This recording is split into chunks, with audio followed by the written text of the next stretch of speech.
I know you all will be facing trouble in remembering what is basidiocarp, what are basidiospores, and what is basidia. So here is a life cycle for you of agaricus, which will explain each and everything for you. And this is important for your NEET also. यहाँ पे पूछा जाता है कि ये जो basidiospores हैं ये अंदर बनते हैं या बाहर बनते हैं, मतलब एक्सोजिनसली बनते हैं, एंडोजिनसली बनते हैं. So let us see the life cycle. So here we can see there are two strains, one is minus and one is plus. तब ये दोनों mycelium minus और plus strain के they come closer, right? And there occurs a plasmogamy. So 3 steps we have studied in the sexual reproduction of fungi: plasmogamy, karyogamy, and your zygotic meiosis. ठीक है? So plasmogamy has taken place here जब दोनों mycelium आए पास में, एक minus एक plus strain का. Fine. अब यहाँ पे जो माइसिलियम बनेगा दैट इज सेकेंडरी माइसिलियम, जहाँ पे दो न्यूक्लियस साथ में होंगे. One is of minus strain, one is of plus strain.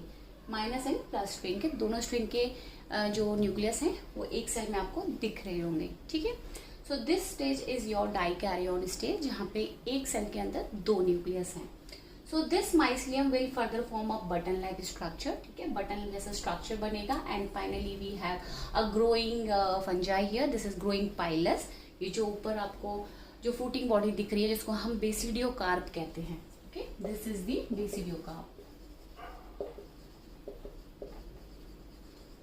तो ये जो फ्रूटिंग बॉडी है जैसे हम पाइलस बोलेंगे, ठीक है, ऊपर वाले पार्ट को पाइलस बोलते हैं. इसके नीचे गिल्स होती है एंड दिस इज स्टाइल. तो ये पूरा ही बेसिडियोकार्प है, यानी ये फ्रूटिंग बॉडी है. Now if you see the gills, यहाँ पे जो गिल्स लगी हुई हैं, सो गिल्स पे क्या बनते हैं? Basidia are form. बेसिडिया के ऊपर यू कैन सी बेसिडियोस्पोर्स बनेंगे. सो बेसिडिया किसका बना हुआ है? Of course there are two nucleus in a cell.